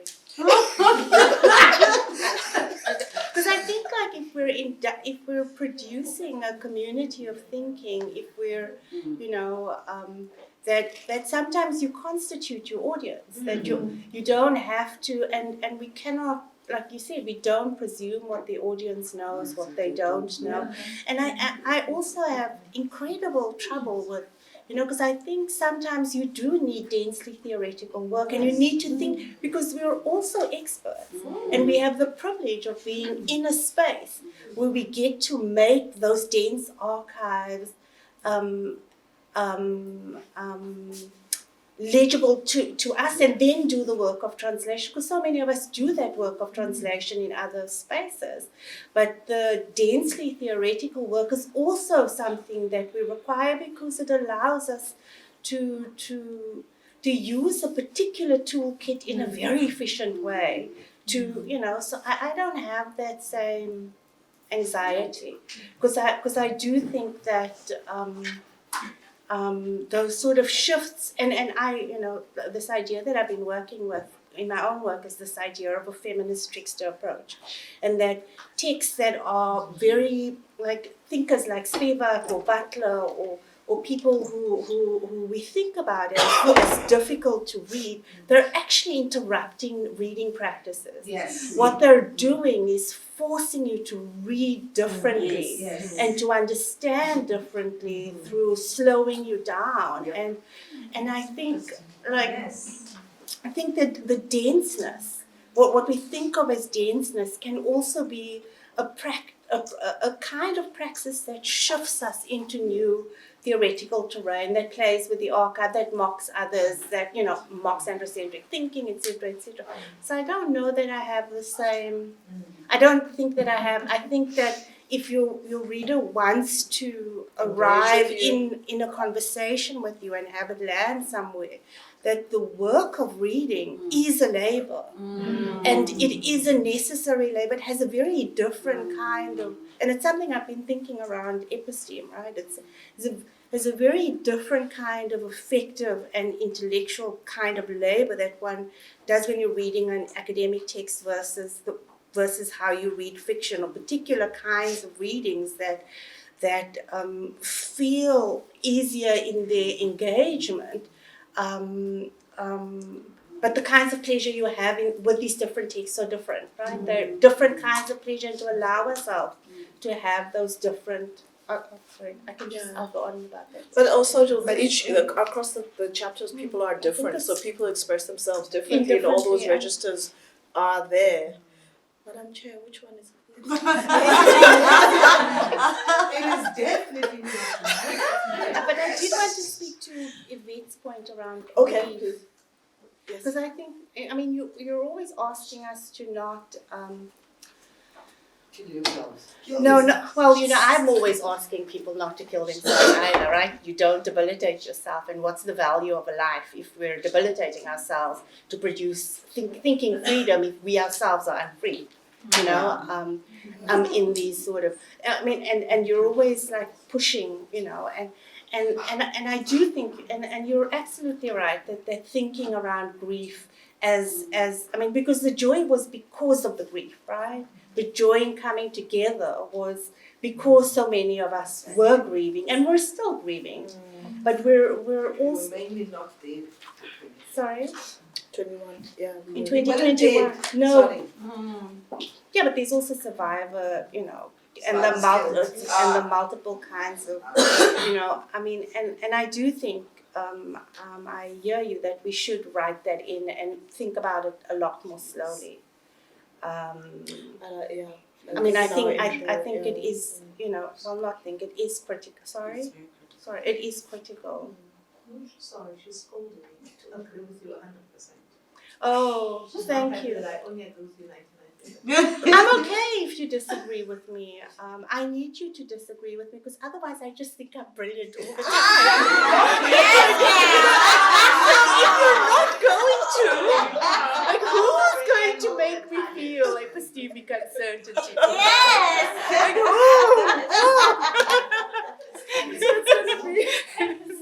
okay, And I'm then done joy now. afterwards. Thank you. Thank you. Thank you. I noted the hands after this. Yeah, get her. Joy. 2, 3. Oh, yeah. Joy. 1, 2, 3, 4. You had your hand up. You're the Yes. So it's 1, and then it's you, Right. and then it's you, and then it's you. I just remember somehow.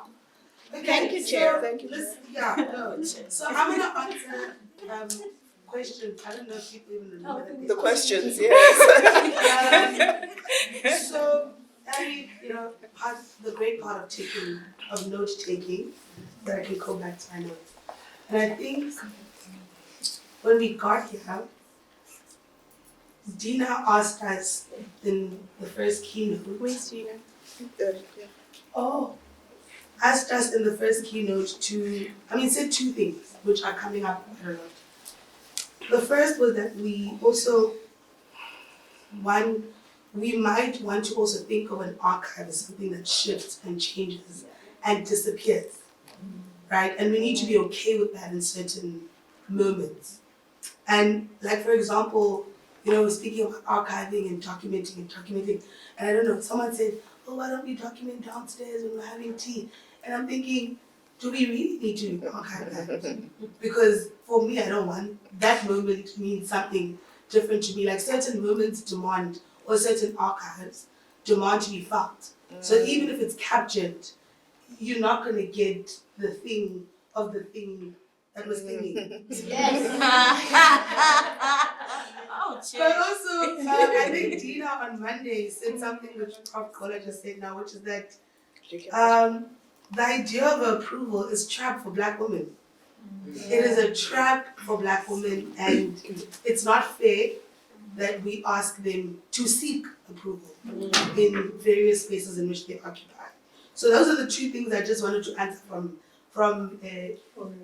Professor keynote 1 to bring you back to today. Okay. Yes, ma'am. But also two things. I think the one thing that which I don't know, it's been sitting heavy with me even before like I entered into this space. And I think I said it yesterday, I think today it's come up quite a lot, and I just don't know how to make sense of it. And then you asked the question, right? So how do we surface the undervalued work of African feminist labor? Like,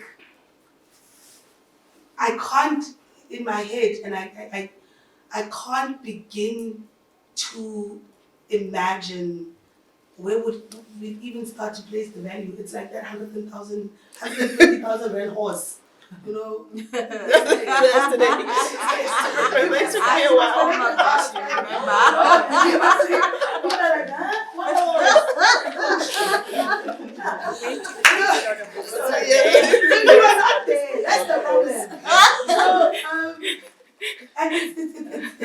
very weird because I mean, earlier on, in the previous earlier talk on,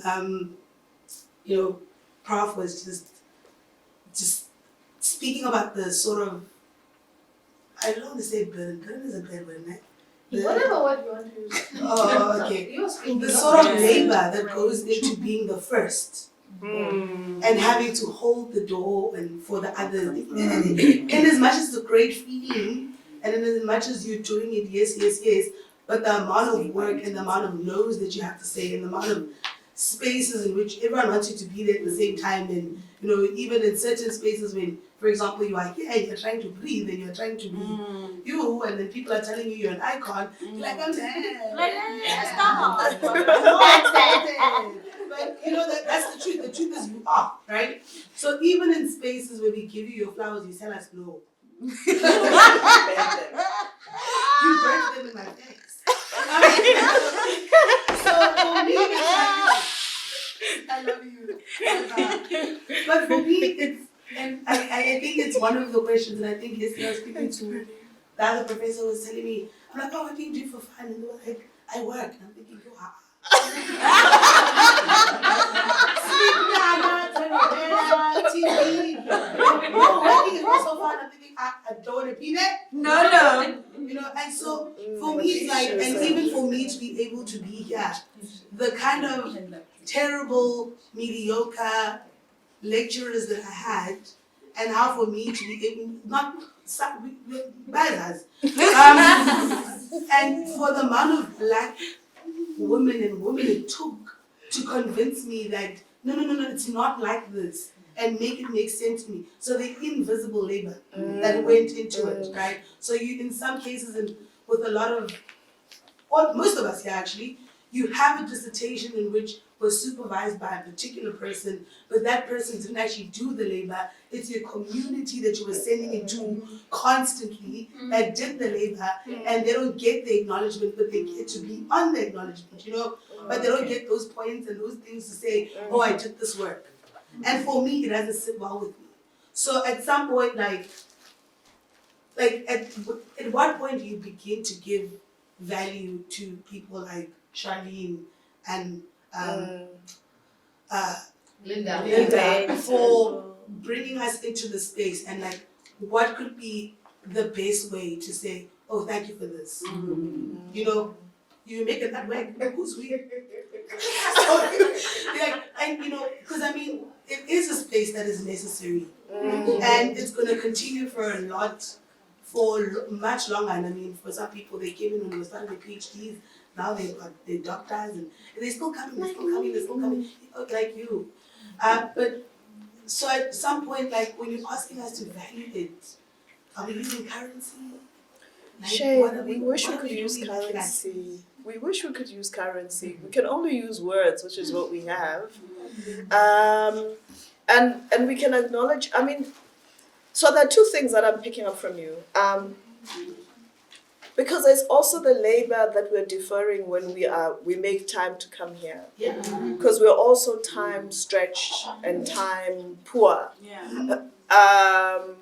That even to make the space to come is about labor. It's about how you defer labor and how you rearrange.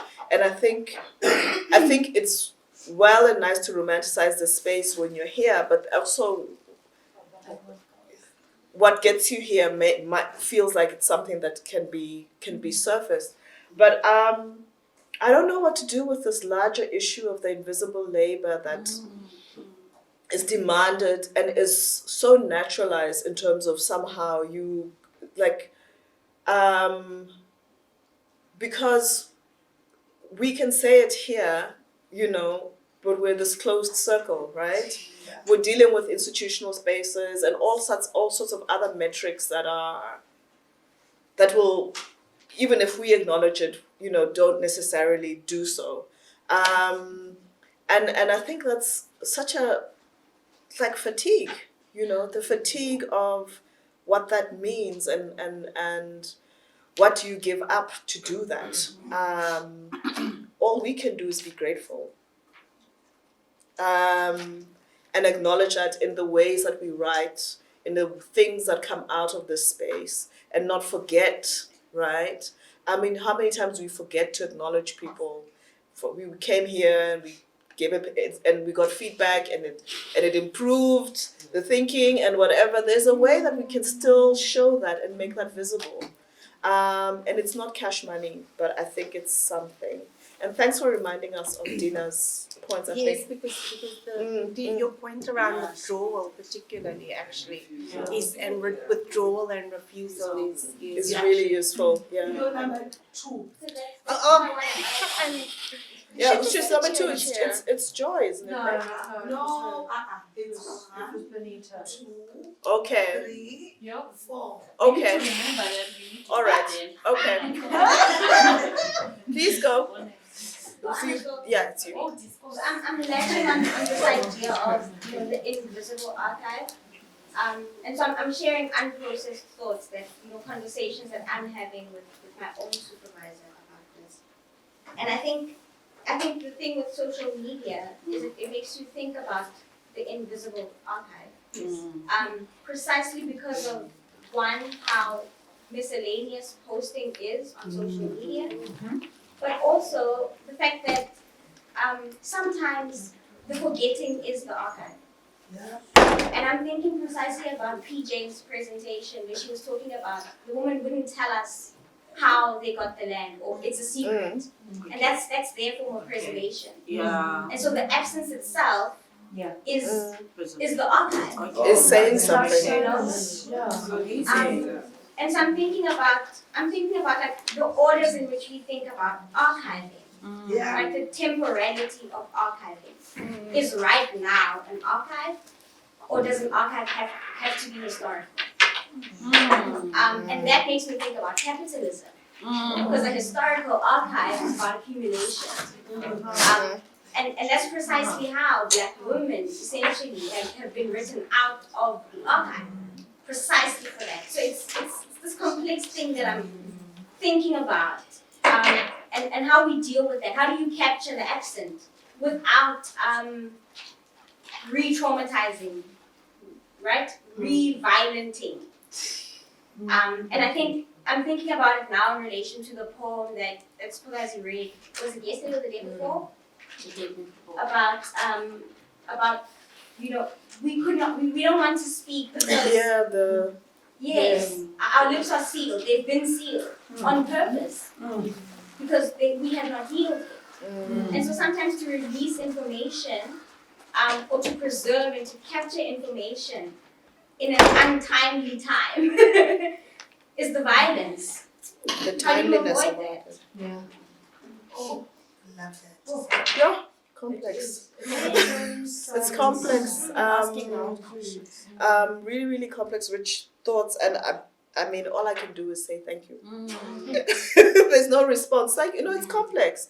And when you're saying the idea of the accumulation and the temporalities of it, and the choice to wait, right? So, I mean, the idea, perhaps some of this is the questions around, yes, ethics, right? But there's also something about our imaginary of archive that we need to trouble, perhaps. Yeah. All right. Shall we? So I'm going to do a bit of a disclaimer because I don't want what I'm saying to sound a bit frivolous in terms of archive. So one of the ways that Afems came about through several different people coming together with several different mindsets that all congealed into that first Afems.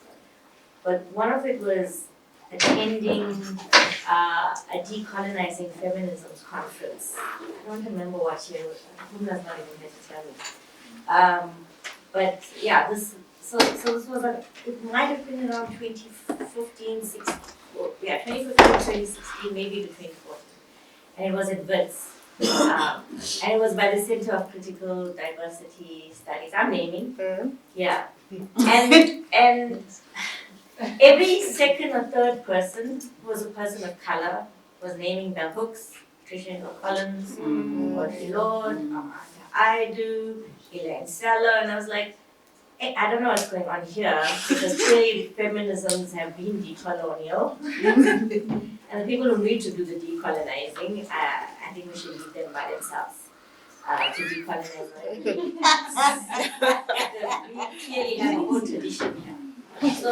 So part of what how this conference came about is that if we assumed that we had traditions of African feminisms, what were those traditions? And that didn't come out of any sort of deep knowledge of African feminisms or feminism.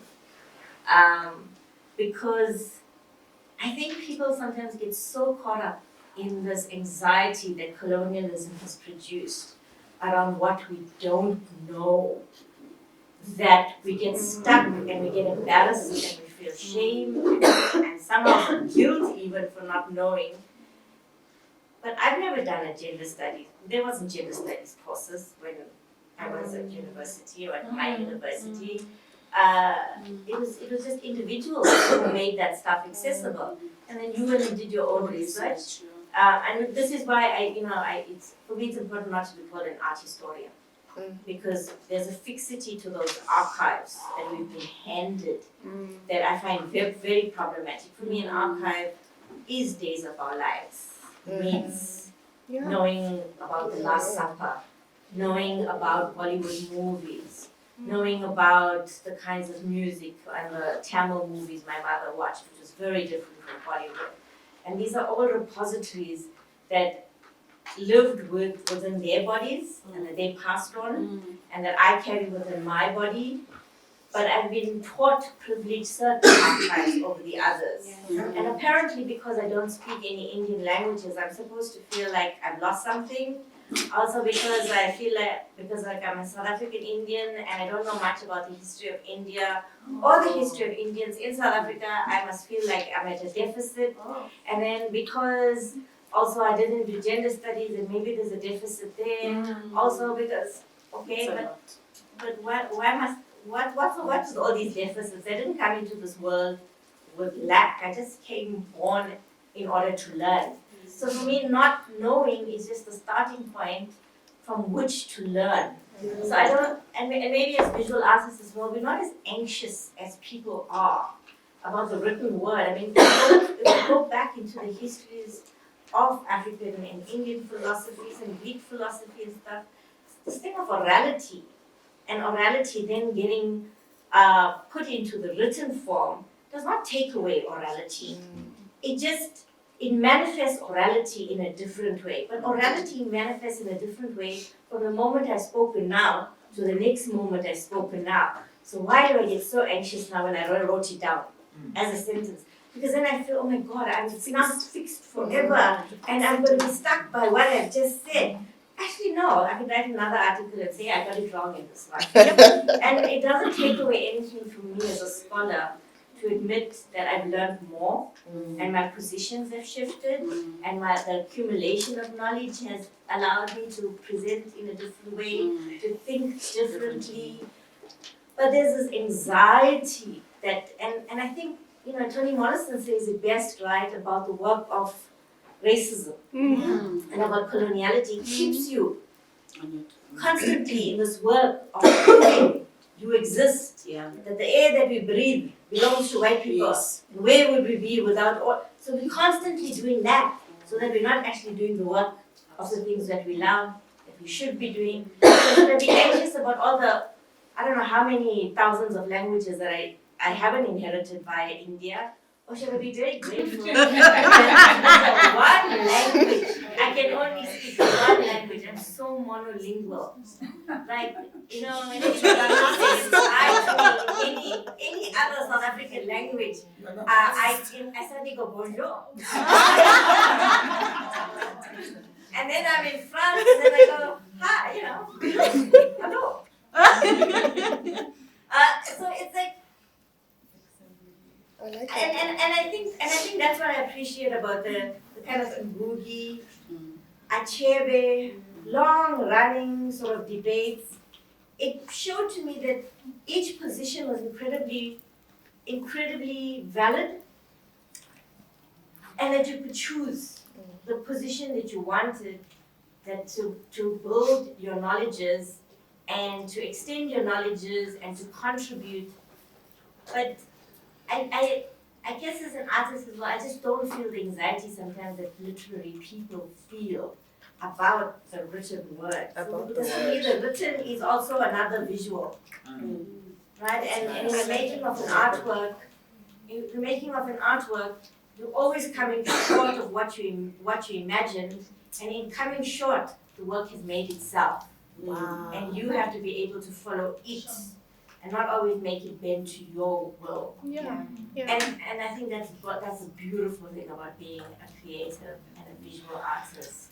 That at a certain point, it's not about what you want, it's about what the work wants. And so I'm saying that it's not that I don't understand the anxiety about the archive, about the solidity, about how we represent ourselves, about representationality in terms of life and death. But I think there's times when you just have to let history judge you. And hopefully you're just not around at that time. I love that. I like it. Joyce, say to you, a very nice, sweet. Oh, Shem, it's just Joy and Jamil, okay. just the two of them. And then we wrap up, yeah. And then we wrap up. Yes, Yes, so that we can dance. Yeah, so we can dance, okay. Do you want to respond or should we just go? I just wanted to say an idea that I've been working with is the idea around failure and failure as productive. So I don't have a lot of these anxieties. I actually don't have. I think it has to be what it is. But the idea around failure as productive, because we're situated in the settler colonial epistemologies that demand we perform expertise. But the demand of expertise is mythical and fantastical anyway, because we're trying to mimic these, like I presume this fantasy of the white male scholar who knows everything except he doesn't know anything. I mean, because what we've inherited are epistemologies of ignorance that misdirect you, and so the most generative space is the space of failure. Because it's in the space of failure that we can encounter something I'm calling the scholarship of the obvious, right? We can do the obvious work that people say is dated and old and not new and not innovative. Because the scholarship of the obvious is where our actual lives exist. The things that are ignored to chase innovation and the things that are thought of as failure. And so I think that, the failures themselves are the spaces that will be not productive, but generative. That will be generative. I do want to quote two white men scholars. I quote them too. So there's that line where Dumbledore says. Exactly. Dumbledore says, when Harry has died, and Harry says to him, "Sir, has this all been in my mind? Is this real?" And then Dumbledore says, "Of course, Harry, it is. But that doesn't make it not real." Yep. Right? The fact that it's all in your mind Doesn't make doesn't sense. because that's the fertile ground for everything. And the other one is Gandalf. Yes, of course. And Gandalf, of course, says, all we can do, is what we do with the time that we have, and that's as much as we can do. And I think I'm also taking Yvette's point to heart, is that what we do with the time that we have can't only be in service of others. It has to be in service of living a joyful life for yourself, going and doing the stupid stuff, because not every text you write is going to save somebody. So, move on, enjoy your life. Move right along. I like that. This is my year of quoting Charlene. And Dumbledore. And Dumbledore. Joy, and then Jermaine. Okay. Okay, thank you everybody. In line with what Kharnita had said about failure, failure is productive. I want to say to scholars here, right. It is assumed that women talk, change the strategy, observe, be smart, speak less, speak to people who are interested in you. The ones that are not interested, they don't exist. Like, delete them out of your life and destiny. But never accept to be silenced. Right. Somebody would read that work and it will come out. I'm saying it with boldness. Fuad is not here now. I owe him that respect.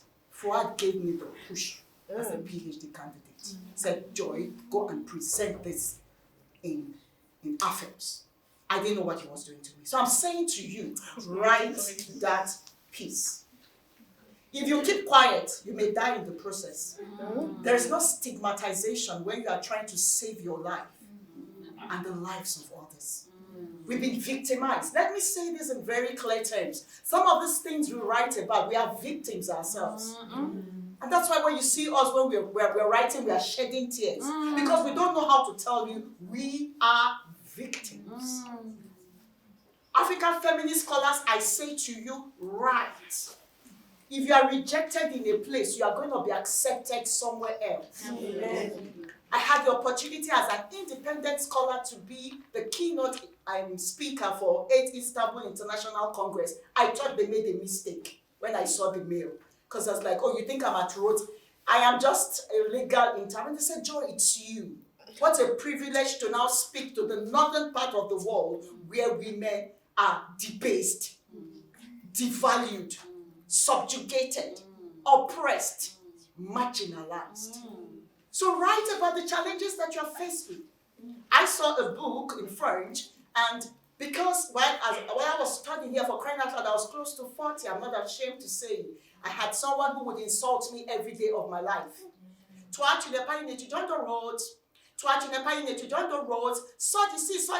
You're not a student of Rhodes. Get out. That's what I was faced with in the silence. And he would come out on the corridor, he would scream at me. I was close to 40. I'd lectured for more than 10 years before coming for a PhD. I was traumatized, but everybody did not see him. They saw Joy.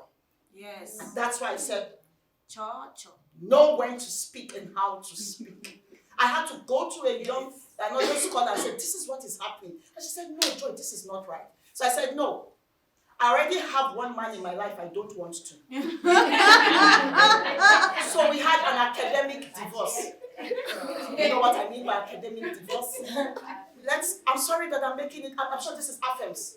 Keep this to yourself. We had an academic divorce because I have one already. I can't stand two. And we parted. It was like, how is she going to get the PhD? What? Are you God?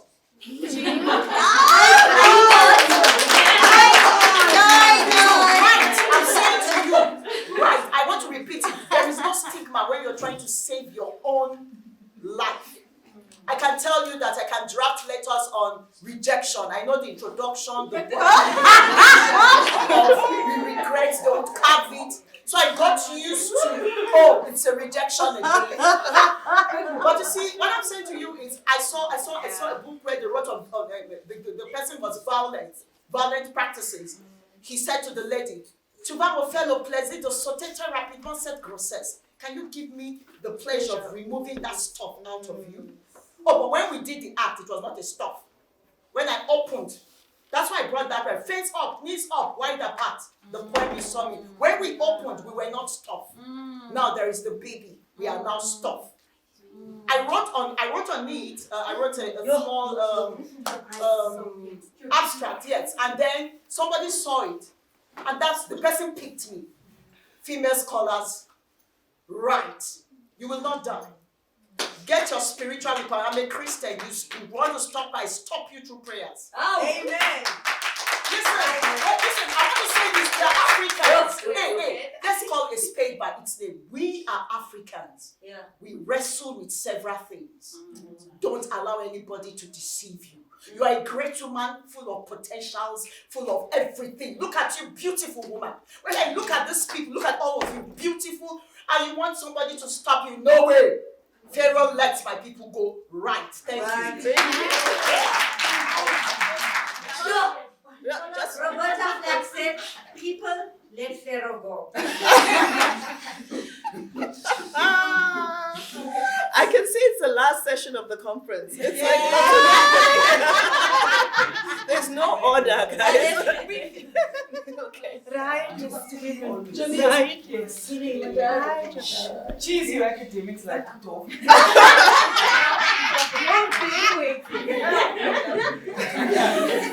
I just wanted to say this on the podium, Pumna's gone now, but back to your point of accessibility. Yes, because sorry. Pumna responded to that and you actually leave. But the point that I wanted to make was to corroborate the point that she was making, to say that we mustn't fall into the trap of egocentrism in thinking that we are the only people doing this work. Exactly. If we say that we are part of a community of praxis, then we must understand that there are people doing this work, same work in different ways for different purposes that we don't even know about. And that every output has its audience. And so where you might feel that your work is accessible to a particular audience, there's another kind of audience that is not being left behind because your work is not accessible to them, because somebody else is also doing that work in a way that they can access it. And so there are invisible threads that connect us all in this community of praxis, and we might not ever know that we are connected via those threads. But every output has its audience, and everybody will find what they need where they need. And that's